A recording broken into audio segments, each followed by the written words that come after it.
Hi guys, it's me. I'm back. Welcome to my 31 week video. I know some of you guys are probably like, didn't she just put in a video like yesterday or last night or whatever? And I did for 30 weeks, but if you watch that video, then you know that I was having some technical difficulties through the week with my camera, and so that video was delayed. So anyway, this is my 31 weeks, so I'm just going to go ahead and talk about what happened this past week, and I'm going to try to keep this as short as possible. So the baby this week, let's see, this week the baby measures about 16 inches, and I'll give you a visual of that. 16 inches, so she is getting really long, and that's from crown to rump, and she weighs about 3.3 pounds, and according to Baby Center, they say try carrying 4 navel oranges, and that's how much she weighs. Okay, let's see, more on the baby. I got a scare this week, actually. Friday at like 4:30, I hadn't felt my baby move in like 2.5 hours, and I was scared. And you know, I felt her, like I pressed my stomach and I felt her in there, but like she wouldn't move, and I'm like, what is going on? So you know, just tried to relax a little bit and give her time to move, but it's like when I pressed, she would not move to, you know, to my touches or anything. So I called the doctor, because you know, they say that the baby is supposed to, you know, have 10 kicks every 2 hours or something like that, and if you don't feel your baby move in 2 hours, then call the doctor. So it was 2.5 hours and I called the doctor. So the nurse told me not to worry. She told me to go home and, excuse me, because I was at work. She told me to go home and eat something really sweet and drink something really, really cold, and to lie on my left side. So that's what I did. I went home. I ate a couple of pieces of pie. That was my, you know, I'm not supposed to be eating a whole lot of sweets, but you know, to get this baby moving, I will eat some sweets. So so I ate a couple pieces of pie, and I drank you know, ice cold water, and I laid on my left side. Well, when I did that, after about an hour, I didn't actually feel her move, but I could see my stomach moving, which was still kind of weird because, you know, for the past few weeks I had been like feeling her, you know, feeling her move actual. And so yesterday I didn't feel her. I just saw her moving in my stomach. So I was happy with that, and I was like, okay, well, at least she's moving. And she did, you know, that a few more times throughout the night, but still I wasn't happy with it. You know, it wasn't enough for me. You know, actually, I was like, you know, something's wrong with my baby. She's just not, you know, I should be feeling her. So anyway, Lovey told me, he was like, just calm down. He was like, the baby's probably just really tired. And that's what the nurse said also. She said that the baby is probably asleep. She's probably sleeping. And, you know, she needs rest too, or whatever. And she said that the baby is, you know, growing bigger, and my uterus is getting, you know, smaller, so there's not a whole lot of room in there for her to move. So, you know, that could be it too. But anyway, anyway, throughout the night, it was pretty much the same thing. I didn't feel her, but I just saw the movements. So I went to sleep and then woke up the next day, and it was still pretty much the same thing. I was like, so, you know, I prayed, and, you know, I just, you know, was patient about it and everything. And not until last night did I feel her, actually start feeling her again. So, yeah, I just started feeling her again, and I just, you know, started thanking God, because, you know, you just never know what's going on the inside of your body. You know, you don't want to panic, you don't want to freak out, but you know, you do have a baby growing in there, and you just don't know what's going on. So, I don't know. She seems to be okay. She's moving a lot. Today she moved a whole lot. So I was very happy with it. And I'm able to actually feel her now. So I think she's okay. Okay. So that, I was feeling more hiccups in this past week, which is another thing. The symptoms, I had the same symptoms as I did in my 30-week video. So click here to see my 30-week video and to, you know, see the symptoms that I have for my 30 weeks.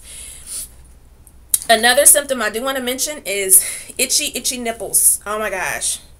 This is like the most uncomfortable thing. And I scratch my breast all the time. And I really try, you know, I do try not to do that. I try to rub instead of scratching because, you know, you can get stretch marks on your breast.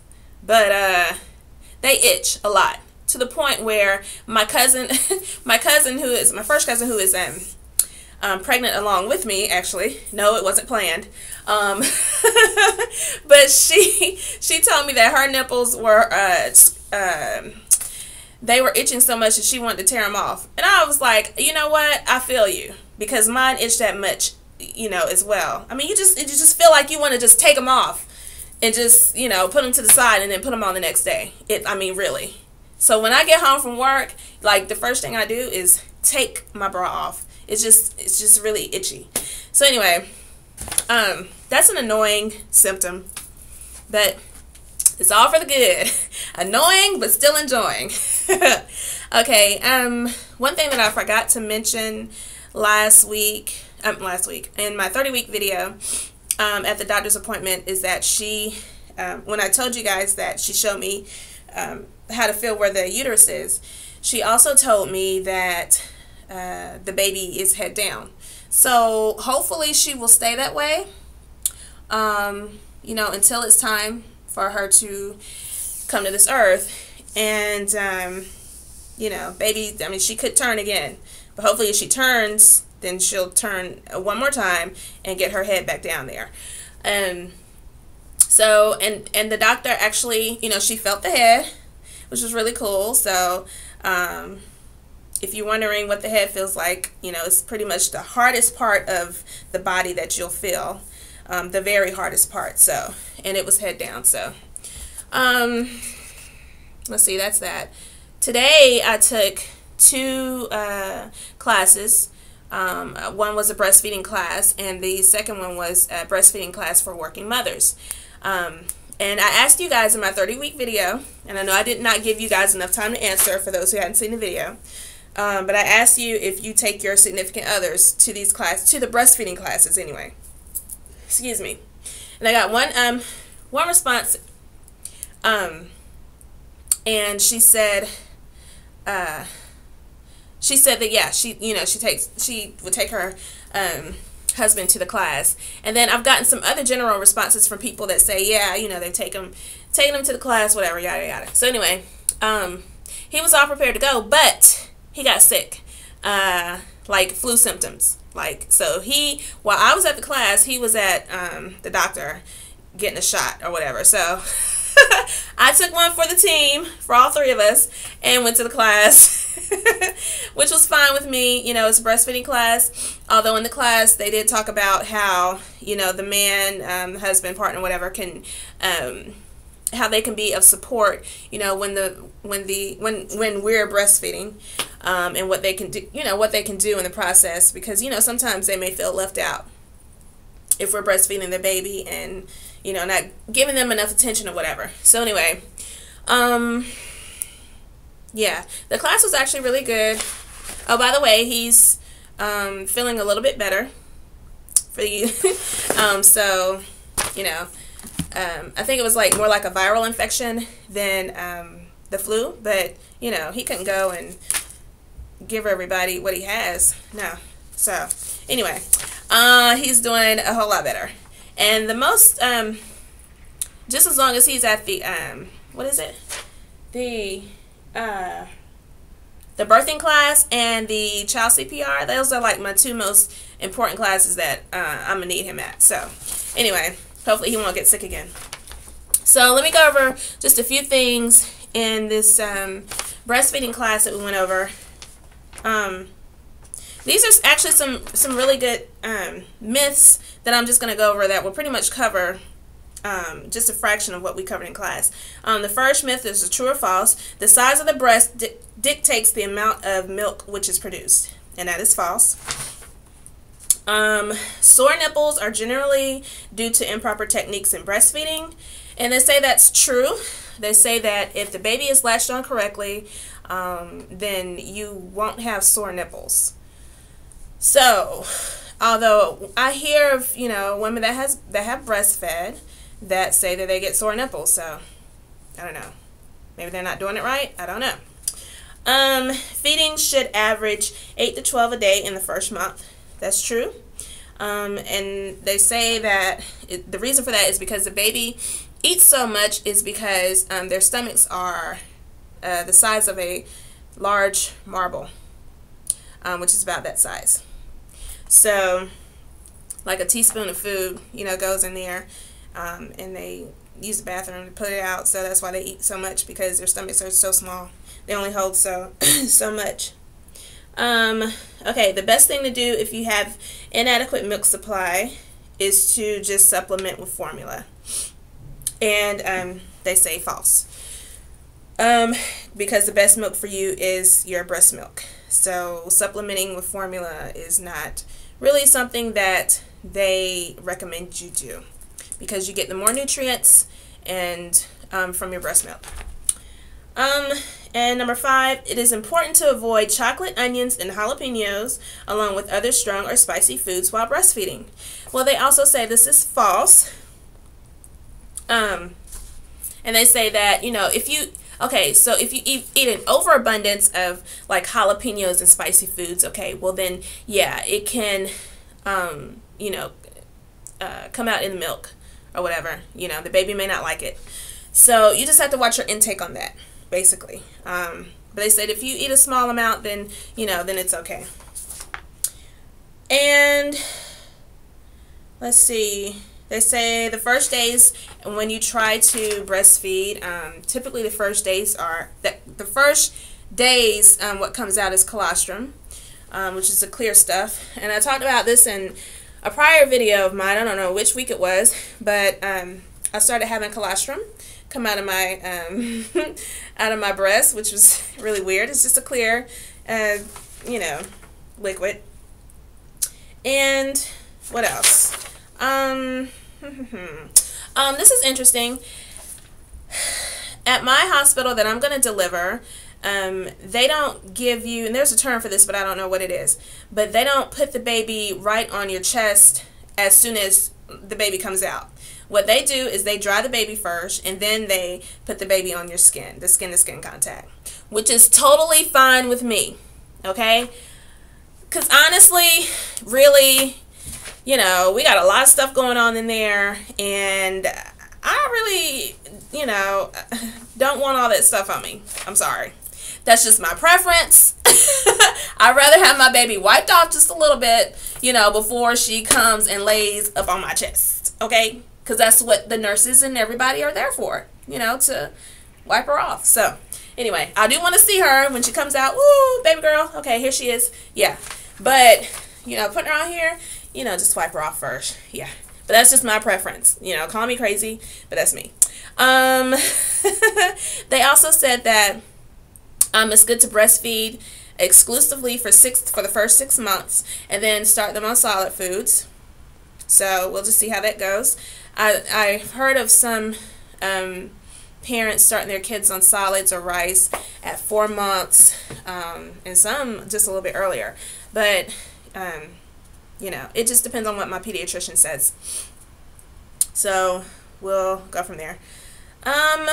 Let's see. And they said to wake the baby to feed if they have not been fed within 2.5 hours. And And they also talked about some tasks, which this is really good. You know, how people always say, you know, well, if you need some help, let me know when the baby comes, you know, yada yada. Well, you know, people say that now, and you really don't know what you need them to do. So it's kind of good to make a list of some things that you think you will need help with. And when the baby comes and people ask, you know, well, do you need any help with anything? You can say, yeah, actually I do. Can you come over and bring some food?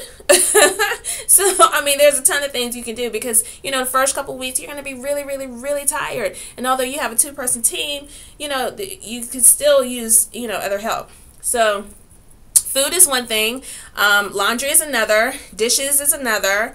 You know, and just help with the baby. Like, yeah, you know, could you come and sit with her, you know, while I take a nap or something, especially if you have a husband that's going back to work or whatever. So anyway, it's good to make a list, although you might not, like I said, you might not know what you need now, but when the people start asking, you know, jump on it and be like, yeah, I need you.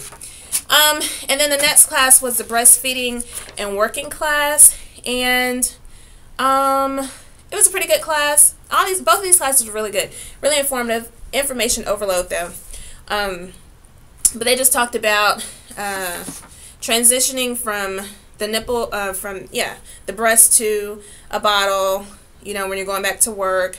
The pumping, using the electrical pumps, and how much milk to, if you're putting your child in daycare, how much milk to provide to the daycare when you're doing that. And that's just going to depend on your baby and how much they eat. And how do you store it after you pump it? If you're at work and you have to pump, you know, immediately put it into the refrigerator. Or put it into one of the lunch containers. You can put it in like a lunch container, and then put one of those freeze things in it. The blue I can't think of it. You know, the ice packs that keep your food cold. Yeah, you can use that. And they talked about some other very helpful things. I think by this time, because I was in there from 1:30 to 5:30, so 4 hours. By the time this class came around, or halfway through it, I was just kind of out of it. So anyway, the classes were good nonetheless, and I just had to go back and reread, you know, up on some of this stuff, because I'm sure I'll forget it when she gets here in a few months after. That's all I had to talk about to you guys. Gosh, I cannot get out of here without, you know, making a long video, so sorry. I'm going to show my belly. I know I just showed it yesterday, but I'll show it to you again. Nothing has changed, but I'll just show it to you with my clothes on. So, here I am. Okay, let's go this way. Yeah, so here's my belly at 31 weeks. This way, this way, this way. And here we go. Front, you see the linea nigra line is getting longer and darker. This side and this side. And I don't feel like there's a need to measure, because I'm probably the exact same as I was less than 24 hours ago. So anyway, I will see you guys later. Take care, and talk to you guys later. Bye-bye.